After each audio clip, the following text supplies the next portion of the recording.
नमस्कार दोस्तों, आप सभी का हार्दिक स्वागत है हेल्थ क्यू चैनल में। ये एक हेल्थ अवेयरनेस चैनल है जहां मेरा उद्देश्य है कि मैं आपको मोटिवेट कर सकूं आपके हेल्थ के प्रति। आज के इस वीडियो में मैं बात करने वाली हूं स्पास्टिसिटी के बारे में। स्पास्टिसिटी एक ऐसी प्रॉब्लम है जो सेरिब्रल पाल्सी के बच्चों में काफी ही एविडेंटली देखी जाती है और मैनेजमेंट का मैक्सिमम फोकस और सेरिब्रल पाल्सी मैनेजमेंट का अधिकतर फोकस इस स्पास्टिसिटी को कम करने में या इसको मैनेज करने में ही डाला जाता है, स्पेशली फिजियोथेरेपिस्ट के द्वारा। तो स्पास्टिसिटी आखिर क्या होती है और ये जानना क्यों जरूरी है कि स्पास्टिसिटी क्यों होती है और इसको कैसे मैनेज किया जा सकता है, ये इम्पोर्टेंट है क्योंकि एज एन पेरेंट आप एक बहुत ही इंपॉर्टेंट रोल प्ले करते हो स्पास्टिसिटी और सेरिब्रल पाल्सी मैनेजमेंट में। रीजन ये है कि आप आपके बच्चे के साथ काफी ज्यादा वक्त बिताते हो कंपेयर टू एक फिजियोथेरेपिस्ट। एक फिजियोथेरेपिस्ट आपके बच्चे के साथ अधिकतर 1 से 2 घंटा स्पेंड करेगा, लेकिन आप एज एन पेरेंट दिन का काफी अच्छा हिस्सा अपने बच्चे के साथ गुजारते हो। साथ ही साथ आपको आपके बच्चों की स्ट्रेंथ और वीकनेस के बारे में और ज़्यादा अच्छे से पता होता है, जो एक फिजियोथेरेपिस्ट को इतना क्लियरली नहीं पता होता है। और इसलिए आपका एक बहुत ही इम्पॉर्टेंट रोल है इन मैनेजिंग योर चाइल्ड। तो आप क्या कर सकते हो अपनी तरफ से स्पास्टिसिटी को कम करने के लिए या मिनिमाइज करने के लिए, ये जानने के लिए मेरे साथ बने रहिए अंत तक के। तो चलिए शुरू करते हैं। दोस्तों, सेरिब्रल पाल्सी एक ऐसी डिसऑर्डर या एक ऐसी कंडीशन है जिसमें ब्रेन का डैमेज हो जाता है। जो ब्रेन डैमेज है ये या तो ड्यूरिंग प्रेगनेंसी बच्चे के ब्रेन के अंदर हो जाता है या तो during birth process brain damage की वजह से होता है, या फिर कई बार बर्थ के बाद भी बच्चे को ब्रेन डैमेज हो सकता है ड्यू टू सम एबनॉर्मलिटीज या कोई डिजीज।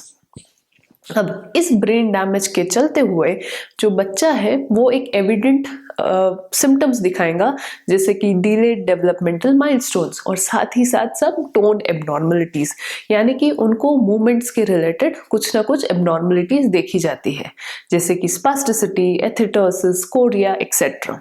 ये सारा डिपेंड करता है किस तरीके की सेरिब्रल पाल्सी या किस तरीके का ब्रेन डैमेज और कहाँ ब्रेन डैमेज हुआ है। बेसिकली स्पास्टिसिटी कुछ नहीं बल्कि इंक्रीज इन मसल टोन है। हम सभी के अंदर मसल टोन होता है। मसल टोन का मतलब होता है मसल्स के अंदर टेंशन। आज जो मैं यहाँ पे खड़ी हूँ, हाथ हिला पा रही हूँ, नॉर्मली कुछ चीज उठा पाती हूँ, ये इसलिए पॉसिबल है क्योंकि I have certain level of muscle tension in my body. ये मसल टेंशन इंपॉर्टेंट होता है हमारे मसल्स को स्ट्रेंथन रखने में और साथ ही साथ कंट्रोल्ड मूवमेंट करने में। ये मसल टोन जब अधिक हो जाता है बॉडी में तब उसको स्पास्टिसिटी कहा जाता है। स्पास्टिसिटी ना ही सिर्फ सेरिब्रल पाल्सी बच्चों में देखी जाती है बल्कि ट्रॉमेटिक ब्रेन इंजरी के पेशेंट्स, पैरालिसिस या स्ट्रोक के पेशेंट्स और पार्किंसंस डिजीज के पेशेंट्स में भी देखी जाती है। लेकिन सेरिब्रल पाल्सी में अधिकतर ये आमतौर पे देखी जाती है और बच्चे जिनको क्वाड्रिप्लेजिया या फिर स्पास्टिक डाइप्लेजिया ये प्रॉब्लम है, उनमें स्पास्टिसिटी काफी ज्यादा एविडेंट होती है। ये स्पास्टिसिटी क्यों होती है? तो बेसिकली इसको समझने के लिए हमें मसल टोन कैसे काम करता है और हमारा ब्रेन कैसे एक मूवमेंट को कंट्रोल करता है, इसको समझना जरूरी है। तो इसको समझने के लिए मैं एक छोटा सा एग्जाम्पल आपको देती हूँ। अगर मेरे सामने कोई ऑब्जेक्ट रखा है और मैं इसको पकड़ने की कोशिश करती हूँ, तो इस दौरान जो प्रोसेस होती है इस प्रोसेस को पूरा कंट्रोल करता है हमारा ब्रेन और हमारे नर्व्स। जब मैं कोई चीज को देखती हूँ या छूती हूँ तो जो इम्पल्सेस होती है वो मेरी आईज और मेरे हैंड्स के सेंसरी रिसेप्टर्स से जाते हैं स्पाइनल कॉर्ड की तरफ। इस रिसेप्टर्स को अल्फा मोटर न्यूरॉन कहा जाता है स्पाइनल कॉर्ड की तरफ, और यहाँ से स्पाइनल कॉर्ड जो है वो अगर इसको थोड़ा सा प्रोसेसिंग की ज़रूरत है या सोच की ज़रूरत है या डिसीजन मेकिंग की ज़रूरत है तो ये इंफॉर्मेशन फिर और ऊपर जाती है ब्रेन में, और फिर ब्रेन रिपीट मैसेज देता है कि आपको जो आपका हाथ है वो आगे की तरफ बढ़ाना है, आपकी उंगलियों को खोलना है और ऑब्जेक्ट को ग्रास्प करना है। ये एक नॉर्मल पैटर्न में होता है। अभी अनफॉर्चुनेटली सेरिब्रल पाल्सी के अंदर जैसे कि ब्रेन डैमेज हुआ है तो जो एक्साइटेटरी इम्पल्स जो कहते हैं, या फिर वो इम्पल्स जो सेंसेशन ब्रेन तक के लेके जा रही है कि मुझे कोई ऑब्जेक्ट दिखा है और मुझे इसको उठाना है, ये तो नॉर्मली चला जाता है। लेकिन ब्रेन जो फिर सिग्नल भेजता है वापस कि आपको एक ग्रुप ऑफ मसल को रिलैक्स कर देना है और दूसरे ग्रुप ऑफ मसल को एक्टिवेट करना है उस चीज को उठाने के लिए, ये ठीक से नहीं हो पाता और एक इम्बैलेंस सा क्रिएट हो जाता है।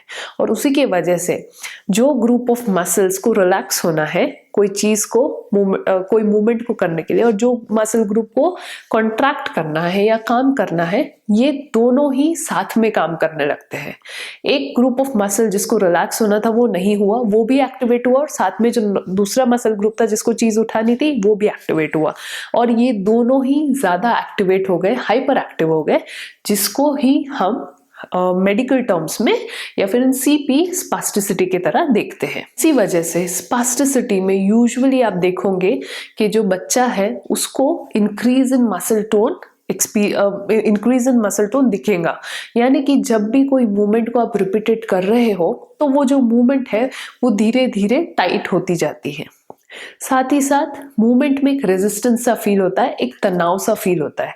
जब आप एक सीपी बच्चे का हाथ या पैर हिलाओगे, आप एक्सपीरियंस करोगे कि वो कड़क होती है बॉडी, हाथ फ्रीली मूव नहीं होते, हाथों को वो कड़क रखते हैं, पैरों को वो कड़क रखते हैं। ये वही कड़कपन है जो होता है due to wrong information coming from brain to the other muscles, और यही टाइटनेस फर्दर वीकनेस में टर्न हो जाती है, और ये जो मसल्स है ये वीक हो जाते हैं, श्रिंक हो जाते हैं। और साथ ही साथ हाइपर रिफ्लेक्सिया और क्लोनस यानी कि शेकिंग लेग्स, इस तरीके के सिम्टम्स स्पास्टिसिटी की वजह से देखे जाते हैं। लेकिन क्या आपको ये पता है स्पास्टिसिटी कभी कभी हेल्पफुल भी होती है? जी हाँ, कई बार कई पेशेंट्स में जिनमें मसल वीकनेस की प्रॉब्लम ज्यादा है कंपेयर टू स्पास्टिसिटी, या फिर कुछ ग्रुप ऑफ मसल में ही स्पास्टिसिटी देखी जाती है और कुछ ग्रुप ऑफ मसल एकदम वीक और फ्लॉपी रहते हैं, ऐसे सिचुएशन में स्पास्टिसिटी हेल्पफुल है मूवमेंट अलाउ करने में। स्पास्टिसिटी बॉडी में तब बैलेंस लाने का काम करती है, और इसीलिए स्पास्टिसिटी मैनेजमेंट सिर्फ तभी करना जरूरी है जब स्पास्टिसिटी की वजह से पेशेंट को मूवमेंट करने में दिक्कत हो रही है।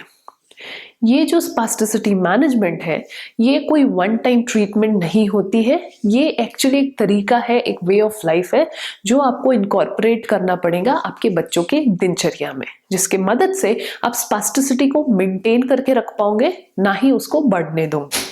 तो कैसे करोगे आप इस स्पास्टिसिटी को मेंटेन या मिनिमाइज? इसको करने के लिए जो सबसे इंपॉर्टेंट स्टेप है वो है आइडेंटिफाइंग द फैक्टर्स जिसकी वजह से स्पास्टिसिटी बढ़ रही है। ऐसे बहुत सारे फैक्टर्स है, सिचुएशंस है, रीजन है जिसकी वजह से बच्चे के अंदर स्पास्टिसिटी बढ़ जाती है। फॉर एग्जाम्पल कुछ इंटरनल कारण, जैसे अगर बच्चे को कॉन्स्टिपेशन है तो उसके अंदर स्पास्टिसिटी या तनाव ज्यादा देखने मिलेगा। उसी तरह अगर बच्चे को चोट लगी है या किसी तरीके की इंजुरी हुई है या बच्चा बीमार है जिसकी वजह से बच्चे को दर्द हो रहा है, तो इस दर्द के कारण भी स्ट्रेस बढ़ जाता है और बच्चे को स्पास्टिसिटी एक्सपीरियंस होती है। अगर बच्चे को एपिलेप्सी या फिट्स का अटैक आया होता है तब भी उसके पहले और बाद में स्पास्टिसिटी बढ़ी हुई लगेगी। और अगर कोई मेजर वीकनेस या बीमारी अगर बच्चे को हुई है तो बीमारी के बाद वीकनेस ओवरऑल बॉडी में रहती है और ये भी स्पास्टिसिटी में कहीं ना कहीं दिखती है।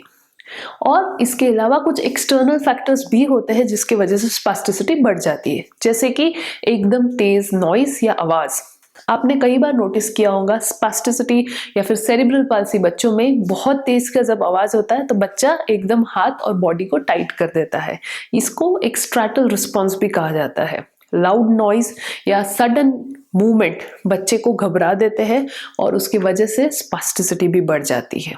इसके अलावा एक्सट्रीम टेम्परेचर, अगर आप एक्सट्रीम वेदर में हो, बहुत ज़्यादा गर्मी अगर है या फिर बहुत ज़्यादा ठंड है, ऐसे एक्सट्रीम टेम्परेचर्स में भी बच्चे का जो स्पास्टिसिटी लेवल है वो बढ़ जाएगा। अनकंफर्टेबल पोस्चर, अगर बच्चा कोई अनकंफर्टेबल पोस्चर में या तो बैठता है या खड़ा रहता है या चलने की कोशिश करता है, तब भी स्पास्टिसिटी बढ़ जाती है। टू सॉफ्ट बेड या फिर कुशन, अगर आप बच्चों को कोई ऐसे सोफा सेट या फिर ऐसे बेड पे सुलाते हो जो बहुत ज़्यादा सॉफ्ट है, तब भी स्पास्टिसिटी बढ़ जाएंगी, क्योंकि बच्चे के अंदर एक इंटरनल सेंस होता है ऑफ कंफर्ट, ऑफ सपोर्ट, वो कम हो जाता है, बच्चा अंदर सिंक हो जाता है और बच्चे को एक स्ट्रॉन्ग सपोर्ट, एक फर्म सपोर्ट नहीं मिल पाता, जिसके वजह से स्पास्टिसिटी बढ़ जाती है। और आखिर में टाइट क्लोथिंग, अगर बच्चे को आप बहुत टाइट कपड़े पहनाते हो तो वो भी एक कारण बन जाता है इंक्रीज इन स्पास्टिसिटी। तो अगर आपको पहला स्टेप करना है स्पास्टिसिटी को मैनेज करने में, रिड्यूस करने में, तो वो है पहले आइडेंटिफाई करना कि कौन से ऐसे फैक्टर्स हैं जिसकी वजह से स्पास्टिसिटी बढ़ती है, और फिर कोशिश करो उन फैक्टर्स को मिनिमाइज करने की, कम करने की, या हो सके तो रिमूव करने की, एलिमिनेट करने की। इस एलिमिनेशन की मदद से आप बच्चे को काफी हद तक के रिलैक्सेशन स्टेट में लेके आओगे। जो दूसरा तरीका है management of spasticity is definitely massage therapy. मैं वीडियो भी बना चुकी हूँ कि मसाज की मदद से आप मसल्स को रिलैक्स कर सकते हो, लेकिन मोस्टली मसाज जो है वो फोकल स्पास्टिसिटी, यानी कोई एक पर्टिकुलर एरिया जहाँ पे स्पास्टिसिटी ज़्यादा है वहाँ हेल्पफुल रहता है, लेकिन ओवरऑल बॉडी में वो रिलैक्सेशन नहीं ला सकता, और इसलिए कई बार मेडिसिन की मदद लेनी पड़ती है to bring general body relaxation level. जैसे कि बैक्लोफेन कई बार दी जाती है, तो ये भी मेडिसिन कई बार मसल रिलैक्सेंट दिए जाते हैं, एंटीस्पास्टिसिटी ड्रग्स दिए जाते हैं, तो ये मेडिसिन इसी के लिए यूज होती है जिससे सेंट्रली यानी ओवरऑल बॉडी में जनरलाइज रिलैक्सेशन लाया जा सके। बोटॉक्स थेरेपी का भी एक ही यही यूज होता है कि फोकस किया जाता है मसल्स को रिलैक्स करने में। इसके साथ ही साथ रेगुलर स्ट्रेचिंग एक बहुत ही इंपॉर्टेंट टूल है। अगर मसल्स लॉन्ग रहते हैं, इलोंगेटेड रहते हैं, तो वो काफ़ी अच्छे से स्पास्टिसिटी को मेंटेन करके रख सकते हो आप, और स्पास्टिसिटी नहीं बढ़ेंगी, इसलिए रेगुलर स्ट्रेचिंग ज़रूर करें। और जो ये स्ट्रेचिंग होती है ये थोड़ी प्रोलॉन्ग पीरियड में होनी चाहिए, शॉर्ट स्ट्रेचिंग इतनी इफेक्टिव नहीं होती, और इसीलिए एंकल फुट ऑर्थोसिस है, बेल्ट है, ब्रेसेस है, स्पेशल शूज़ है, इनका यूज़ किया जाता है, जिसकी मदद से जो ये स्ट्रेच है उसको आप काफ़ी लंबे समय तक के होल्ड करके रख सकते हो। आखिरी बट बहुत ही इंपॉर्टेंट, और वो है पोस्चरल सपोर्ट। पोस्चर सपोर्ट बहुत ही इंपॉर्टेंट रोल प्ले करता है बच्चे की स्पास्टिसिटी मैनेजमेंट में। अधिकतर बच्चे जो खड़े रहने की कोशिश करते हैं, खड़े रहने की प्रैक्टिस करते हैं, बैठने की प्रैक्टिस करते हैं, चलने की प्रैक्टिस करते हैं, इनमें वो कंफर्टेबल नहीं होते। इसलिए ये बहुत ज़रूरी है कि आप टेक्निक्स पे फोकस करें और जो पोजीशंस है इस पे ध्यान दें कि बच्चा जो है वो करेक्ट पोजीशन में हर एक मूवमेंट को करे। यहीं पे आपके फिजियोथेरेपिस्ट का रोल आता है। अपने फिजियोथेरेपिस्ट के पास ज़रूर जाए, सीखे किस तरीके से आपको बच्चे को खड़े रहने की प्रैक्टिस करानी है, चलने की प्रैक्टिस करानी है, बैठने की प्रैक्टिस करानी है। ये सारी प्रैक्टिस अगर सही तरीके से होती है तो आप काफ़ी हद तक के स्पास्टिसिटी को मिनिमाइज या कंट्रोल कर सकते हो। तो दोस्तों, ये था एक ब्रीफ इंफॉर्मेशन अबाउट स्पास्टिसिटी। आगे के वीडियोस में मैं आपको ट्यूटोरियल्स के फॉर्म में और बहुत सारी जानकारी देने की कोशिश करूंगी, लेकिन आज का जो ये वीडियो था ये बेसलाइन था। इसकी अंडरस्टैंडिंग बहुत ज़रूरी है। अगर आप समझते हो स्पास्टिसिटी क्या है, क्यों हो रही है, तो आपके लिए इसको मैनेज करना भी आसान हो जाएगा। इसी आशय से मैं इस वीडियो सीरीज़ को बना रही हूँ। तो अगर आपको ये वीडियो सीरीज़ अच्छी लगती है तो ज़रूर से इस वीडियो को लाइक कीजिएगा, मेरे इस चैनल हेल्थ क्यू को सब्सक्राइब कीजिएगा और बेल आइकन को दबा दीजिएगा, जिससे आपको नोटिफिकेशन मिल जाएगा जब भी मैं कोई नया वीडियो अपलोड करती हूँ। मिलती हूँ मैं आपको अगले वीडियो में। धन्यवाद।